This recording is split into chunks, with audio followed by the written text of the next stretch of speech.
বিশ্ববরেণ্য পরিচালক সত্যজিৎ রায়ের ছবিতে কাজ করার সুযোগ পাওয়াটা এটা একটা স্মরণীয় ঘটনা আমি মনে করি। তারপরেও বিভিন্ন সময় শুটিংয়ের সময় অনেক রকমের ছোটোখাটো অনেক রকমের অভিজ্ঞতা আমার হয়েছে।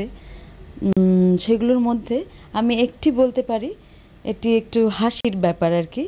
অভিজ্ঞতাটা হচ্ছে, যখন আমি শুটিং করছি তখন তখন আমি আপনারা বুঝতে পারছেন যে ছবিটি এখন থেকে ২০ বছর আগে।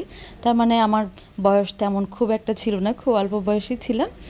তো আমার মনে হয় আমি একটু কমই বুঝতাম বোধহয়, নাকি আমি ঠিক জানি না। শুটিংয়ে আমাদের যেমন সাউন্ড ডিপার্টমেন্টে ছিলেন দুর্গা দাসবাবু, ক্যামেরায় ছিলেন শুভেন্দু দা এবং বিভিন্ন অন্যান্য অনেকে ছিলেন। তো শুটিংয়ের ফাঁকে ফাঁকে আমি সন্ধ্যাদি সৌমিত্র দা আমাকে খুব আদর করতেন। সন্ধ্যাদি আবার আমাদের যশোরের মেয়ে। তো আমরা দেখা হলেই ওই যশোরের বাসায়, মনিকে কেমন আছো, কি খাইয়েছো, কি করতেছো, এইসব উনি আমাকে খুব আপন করে নিয়েছিলেন। খুব গল্প করতাম আমরা। তো যাই হোক, শুটিংয়ের ফাঁকে যখন শুটিং হচ্ছিল, তো প্রায় দেখি সৌমিত্র দা, সন্ধ্যাদি বা অনেকে প্রায় দুর্গা দুর্গা দুর্গা বলতেন। তো আমি ভাবতাম, তার মানে এনাদের ছবিতে নিশ্চয়ই sound record is Durga Das. এটি বোধহয় ওয়ান অফ দ্য ইম্পর্টেন্ট, মানে সাংঘাতিক ইম্পর্টেন্ট কিছু একজন হবে, নাহলে কথায় কথায় দুর্গা দার এত নাম নেন কেন?